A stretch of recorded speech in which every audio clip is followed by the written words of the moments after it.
If only the show had started when I clicked that, rather than the wait that it takes to get through that, then we could have entered with that whole thing.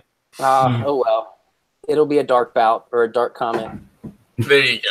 All right. Welcome, everyone, to the MMA Vivisection with me, Zane Simon, and my esteemed co-hosts, Eddie Mercado and Victor Rodriguez. We're all here from BloodyElbow.com to talk about this week's Bellator 194 card, featuring the next fight, the opening round of the heavyweight Grand Prix, Matt Mitrione versus Roy Nelson.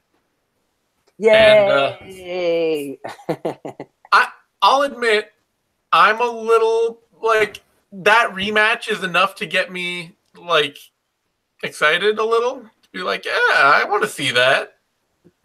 And there are a couple other good fights on this card, but it also has a feeling of, this is like a 3-fight card. Yeah, 3-fight main card for sure. And, it's like everyone on here, this reminds me like an old school card where it's just, you don't really know what you're going to get. Aside from Pitbull and Campos, the rest of it's just you really, it's all mystery. Yeah. I don't know, Vic, what do you think? You don't look excited. I'm not. No, there's only one fight here that to me is of. Well, I'll be a little more fair to it. Patricky versus Campos is definitely that's the real meat on this plate. McGeary versus Nemkov. I like the fight primarily because I'm always curious to see what Nemkov brings, and I love McGeary's jiu-jitsu. Not really that thrilled for the women's fights for reasons that we'll get into presumably, but the top of the main event. It seems so unnecessary, and I think it's not so much. It's not so much an indictment of the fight itself, but I think I'm having more of a problem with the tournament itself and how it was set up. I don't know. You are going to be saying that about literally every fight in this tournament. I feel like I've said it since the fights were announced. I think it was who's Mo fighting in this tournament? Did anyone know?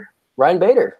Against Bader, that's probably the only fight that I can be like, yeah, I'm down for that. But otherwise, I don't really feel any excitement for any of these other ones. Not even legit though. Nelson Mitrione, that's a legit heavyweight. I guess I don't know. The most legit. I mean, you're talking about 2 light heavyweights going at it. This is the only legit, the least past their prime heavyweights out here. I'm not putting the whole weight category thing into this whole equation. I'm just looking at people that are less shot and.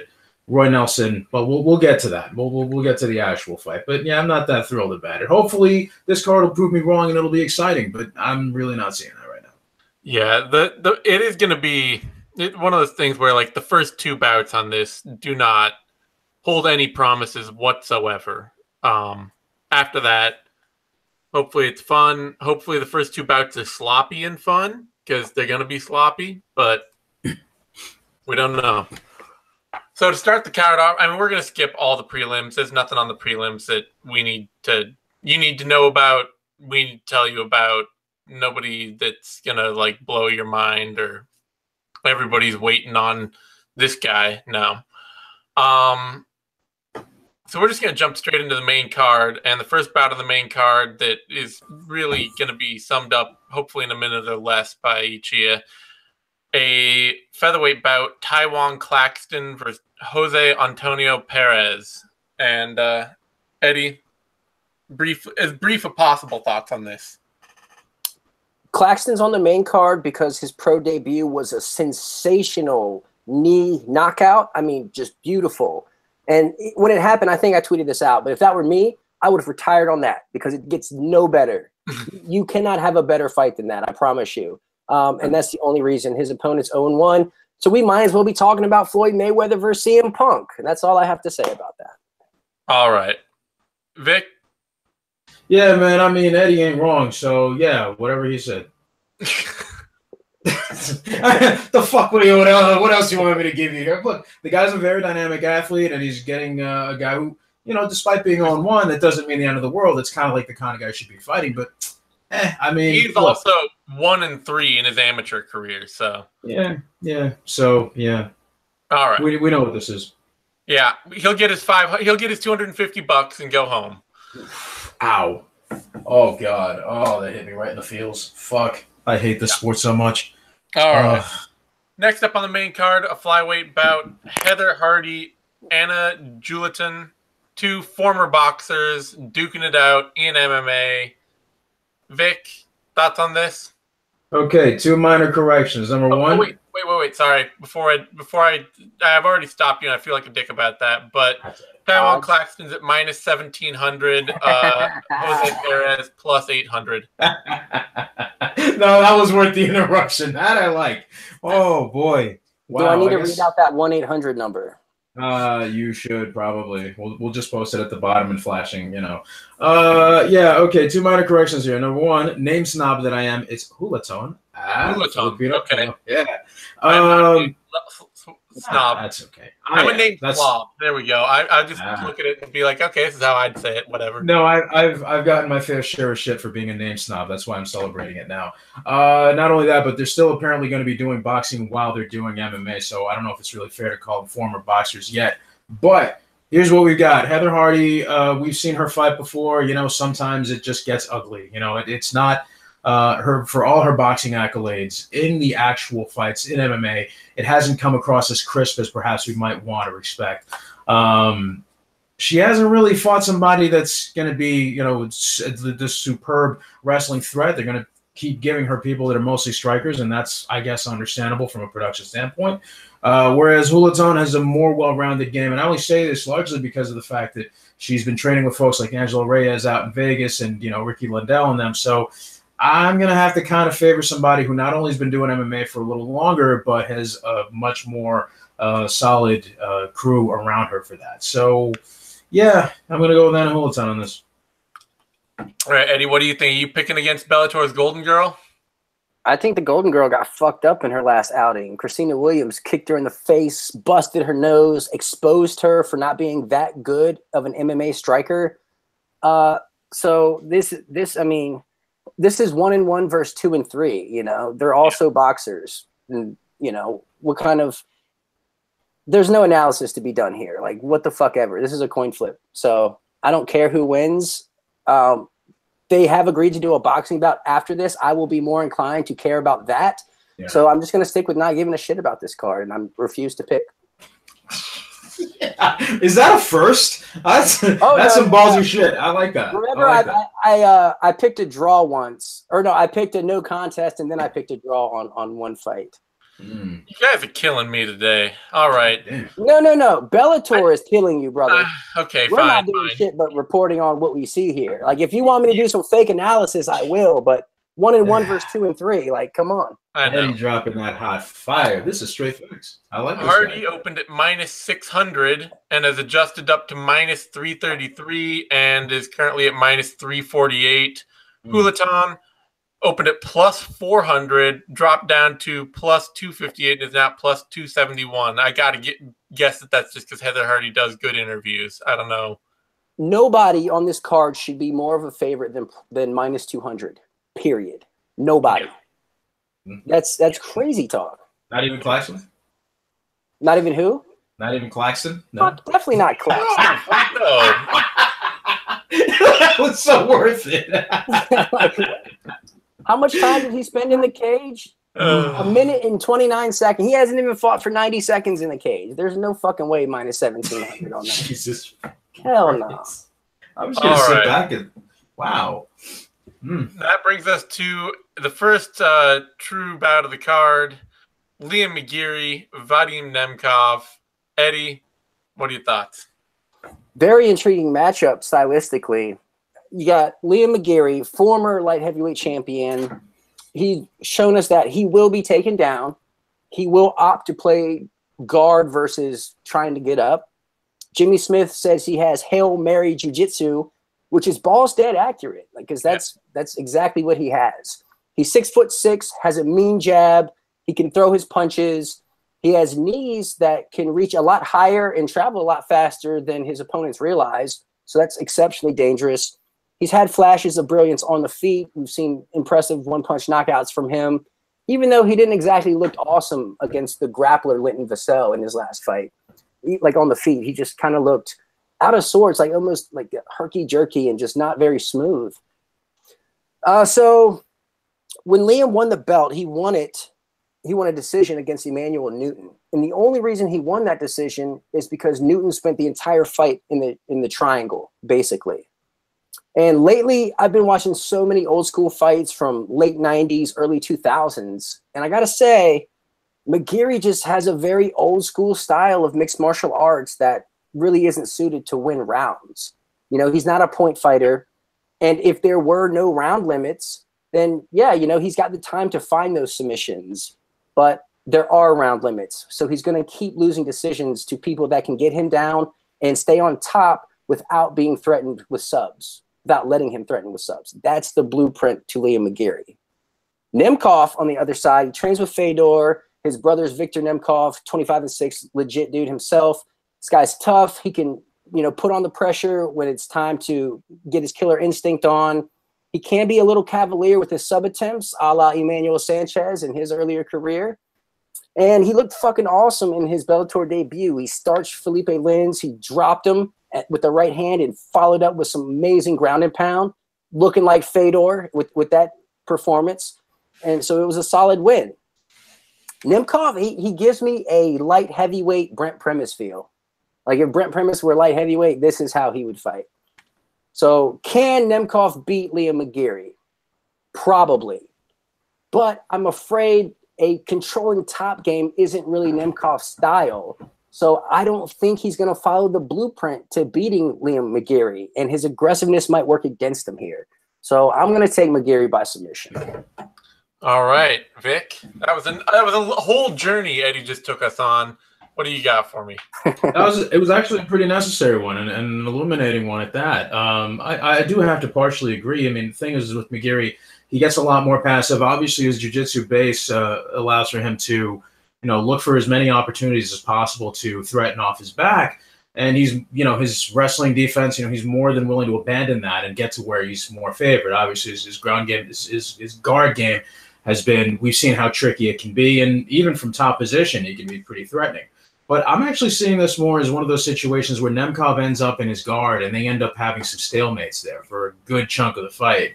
Other than that, I kind of see Nemkov being a little craftier because Liam McGeary is a little more foot slow, even though he does seem to have decent hand speed. So it's going to be a matter of Nemkov being able to, you know, pick his shots, wade through and negate that distance advantage, that range advantage, and then, you know, be able to pummel him inside, press against the cage, and then, you know, maybe just from there work a takedown or something. But he's going to have to be really mind his P's and Q's in order for him to execute that plan and not have it blow up in his face. You know, McGeary, I think I'm going to have to still go with McGeary on this one because of the fact that he might be able to do more damage over time. I think I could see him more attacking the body, tiring Nemkov out a little more, ending up in a situation where we've seen Nemkov have not necessarily brain farts, but rely more on his athleticism, like as we saw him in his Ryzen fights, for example. And that, you know, that's where you start to kind of falter. So this might be the fight where Liam McGeary actually ends up getting a win here by decision. So just to be clear, Vic and I are both picking McGeary, but we're not happy about it. No, I'm not. I don't think we're going to be too thrilled. I mean, look, there's going to be some fun takeaways from it, but the fight as a whole may not be fireworks. That's all. This is a fight where I want to be wrong. I am picking Nemkov on this. I think that McGeary is not only bullyable, but he fights in a way that allows himself to be bullied. And I'll put the faith in Nemkov to be able to do it. Maybe not to, you know, maybe not to his own detriment at some point, but what'd you do to your index finger, Zane? Jeez. What? What'd you do to your index finger? Oh, was that a Valentine's Day injury? No. Stop. No. Stop. No, it's a burn, but that was too. So thank you. All right. Now my heart is burned. Odds on the fight: Liam McGeary is a very slight favorite. Opened at minus 280, jumped up to minus 162, and is now minus 124. And Nemkov opened at plus 200, dropped down to, adjusted down to plus 128, and is slid out to plus 100. I like this is at fairly even odds. I think they adjusted correctly. That brings us to the co-main event: Patricky Freire, Patricky Pitbull versus Derek Campos. And Vic, what do you got? Oh boy, yeah. It's kind of hard for me to pick against the Pitbull brothers here, unless you're on some like elite level. And at least in this fight, I just don't know if Campos is there yet. I mean, we've seen him be a lot more generous in distributing his strikes. Going from leg kicks to body kicks to integrating his boxing, and then kind of making sure that he's able to change levels and keep his opponent guessing. But I don't know that it's actually going to work out this time. I don't know that his gas tank is going to be enough. I don't know that he's going to be able to withstand the harder shots that are going to be coming his way. So I'm kind of seeing this as a more protracted stand-up battle. Probably if it gets to the ground, it'll probably be an accident. And there, I'm going to definitely give Ferry the advantage. So, yeah, I'm going to go with Pitbull on this one. I think he takes it probably by a late TKO. Eddie? If Campos wins, it'll be the biggest win of his career. And if Pitbull wins, then, well, he beat Derek Campos again, and that's about it. Yeah. So let's at least see what we learned from their last respective fights. Pitbull and Bendo, we learned Pitbull can be technically sound for an entire fight. He can remain composed, and he can make all the right decisions. Campos versus Gertz 3, which was a fucking banger. Go watch that shit after this show. It's fucking awesome. But we learned that Campos should fight Brandon Gertz every single time. That's the fight to make. But no, we learned Campos has heart. He's got the horsepower. He still has a chin, but we only know that because he's still hittable. Now, let's go ahead and look at Derek Campos versus Patricky Pitbull 1, which also was a banger. Campos comes out. He's opening up early, landing his combos. Patricky reacting, looking for the counter. And then Pitbull lands a three-piece that drops Campos, finishes him with ground and pound. Great win for Pitbull. But, I mean, I absolutely love the way Campos fights. He's a fighter's fighter. His combos are devastating. He's aggressive. He'll go out on a shield. I love the way he fights. But his style isn't tailor-made to become a world champion. Like, it worked out for, like, Robbie Lawler, but that's an exception, not the rule. And I can't help but feel like this fight is going to play out exactly the same way. Campos landing early with his power boxing, but ultimately getting caught while opening up. So, who is the last person in their prime that Derek Campos knocked out? The answer is nobody. Melvin was past his prime, and Gertz was a doctor stoppage. So, same question for Pitbull. The answer is Derek Campos. So I like Pitbull here. I think he's more likely to get the KO. Yes, Patricky got starched, absolutely crumbled by Michael Chandler. Yes, Campos is completely capable of landing the same shot, but I don't trust that Campos can get to that shot without getting stopped first. Patricky too willing to sit back, too willing to be composed and pick his shots, and Campos is too aggressive to not give him those openings. So Pitbull knockout round 2. Pitbull is favored, opened at -260, adjusted up to -235, and has stayed pretty even there. Currently at -243. Campos opened at +180, adjusted up to about +190, and is currently drifted up to +195. Anything over +195, unfortunately, adds value to Campos. But this is such a dangerous fight to bet on because we know it's going to be a barn burner. Yeah. That brings us to our main event. Heavyweight fight, Matt Mitrione, Roy Nelson, and Eddie. Who are you taking in the rematch? Oh, man.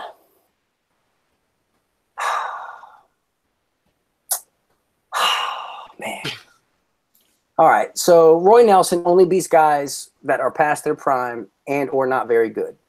He's never beat anyone great that was still in their prime. It's either been before or after them doing great things. Like Javi Ayala, green as fuck. Bigfoot. He's Bigfoot. Rochalt, not very good. Big Nog, end of his career. Congo's last UFC fight. Mitrione with 6 pro fights. Dave Herman's not very good. Crow Cop at the end of his UFC, his first stint. A 2010 Stefan Struve, and then Brennan Schlub before that. So now that I think about it, Roy Nelson has never beat anybody top shelf. Nobody like cream of the crop. You seriously just called my man's Brendan Schlump. Well, okay, so all of that taken into consideration, the same exact thing can be said for Matt Mitrione.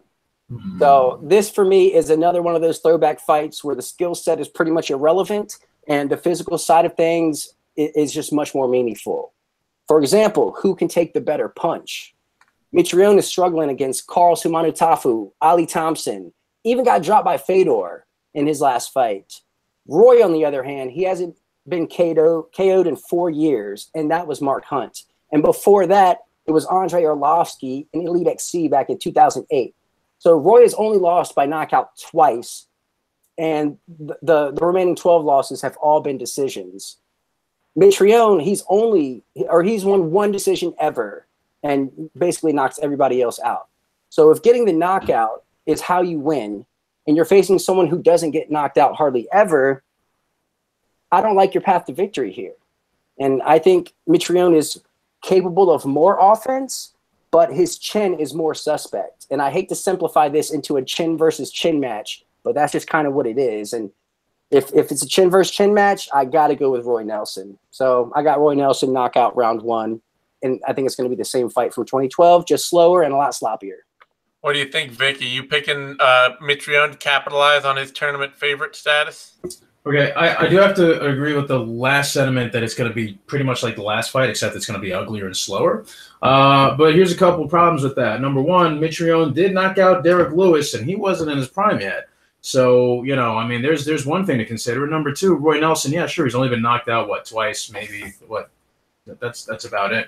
But he has taken so much ungodly damage. I mean, you think back to that Junior Dos Santos fight, the Overeem fight, the Derek Lewis fight where he just got brutalized. I mean, a lot of that stuff adds up. And, you know, in order for Mitrione to, like, he doesn't have to put him to sleep. He doesn't have to crack his chin that bad. Like, he just has to do enough damage. And when you look at a guy like Roy Nelson, who's been super reliant on his overhand right, whose last actual true boxing, you know, showcase was against Josh Barnett in that fight in Japan, which was, I still don't think Roy gets enough credit for. Everyone looks at how good Barnett looked, but they both put on a hell of a clinic there in some ways. I don't like Roy's chances on this one, man. I don't think that, even Mitrione himself said it earlier in the week, that this is essentially an IQ test. It's not just dodging the overhand right. It's being able to hold on. I don't like Matt Mitrione in an IQ test. That's okay. Yeah, I'll give you that too. But when it comes to at least this particular fight, he's not wrong. He's been saying pretty much all the right things. And if he does them and he's able to execute on that, I really don't see how he doesn't, man. You look at how the slide has gone for Roy Nelson and how Mitrione has kind of stayed somewhat consistent. No. He hasn't been consistent, though. He's just been fighting shittier opposition. Like, that's not...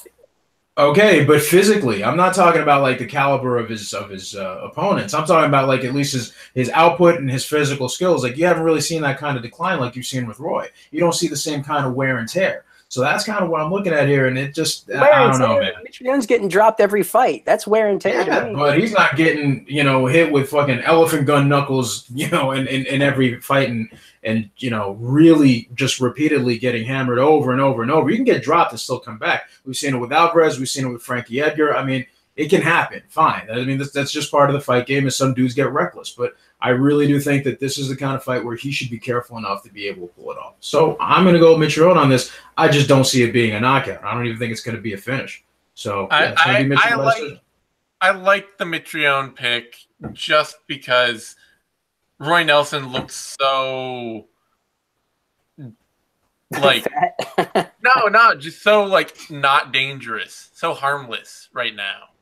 You know, he doesn't have, the big problem for him is really for Nelson rather. Nelson, like, the big problem for Nelson is that for a dude who was a one-handed puncher, basically, he was able to shock people because he was really fast in his prime. Roy Nelson, he had fast hands, and he could totally surprise people with this like ambling, shuffling kind of style, and then he'd uncork this overhand right that people didn't see coming. They'd kill him. He doesn't have that speed anymore. So even though he's still as durable as he always was, now everybody sees the right hand coming. They know how to circle away from it.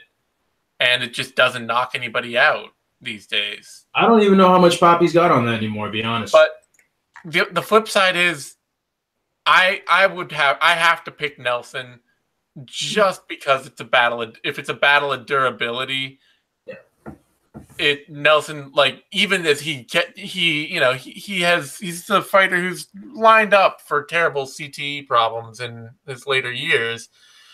He still can take a complete shit kicking, and especially for somebody like Mitrione, I think if he feels like he's having a lot of success, he's gonna get sloppy and let himself get hit.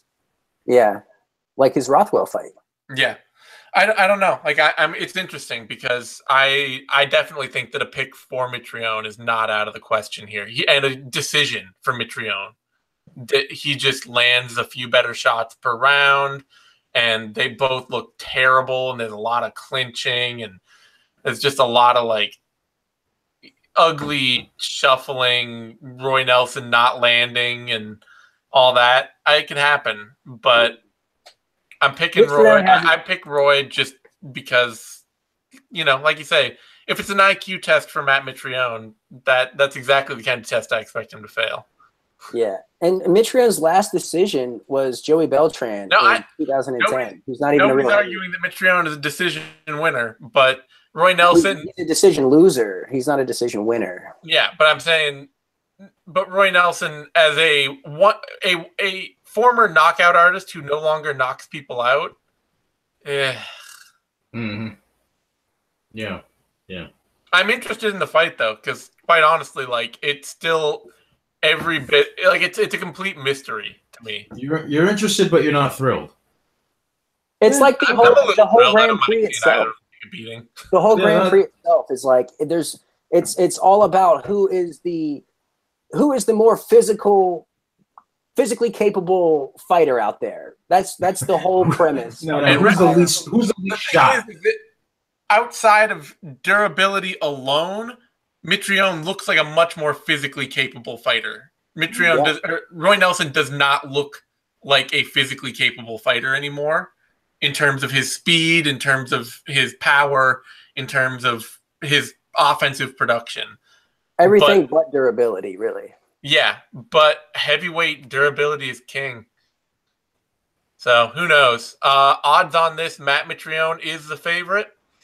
Opened at -260, adjusted up to -185, currently at -188. Roy Nelson opened at +180, dropped down to +148, and is currently at +154. I think this should be a pick'em fight, pick'em odds. Yeah. This whole card should be pick'em odds, really. It really should. There's not, like, the early odds on Heather Hardy and Taiwan Claxton are hilarious. And Magiri Nemkov is like the one accurate odds fight where it's really close to dead even. Everything else feels a little wider than it could be. Yeah, even the Pitbull fight. Yep. Yeah. All right. Well, on that note, you can find me on Twitter at TheZaneSimon. You can find Eddie on Twitter at TheEddieMercado. You can find Vic on Twitter at VicMRodriguez. You can find all three of us over at BloodyElbow.com. Give us a like on YouTube, the thumbs up thing down there. Subscribe to our YouTube channel, MMANation.com. Both those things help us a lot. And by subscribing, you get first access to all our latest shows, videos, news, analysis, all that stuff we do week in, week out. Thanks, everyone, for tuning in. I'll be back for the 6th round with Eddie after the UFC Austin show this weekend. On Sunday. It's Sunday, not Saturday. And then we will be back next week for UFC on Fox. Emmett versus Stevens. And we'll have all our normal If I Did It, Care Don't Care, Heavy Hands, Vivisection, all that stuff we do for that. So thanks, everyone, for tuning in. We'll see you next time.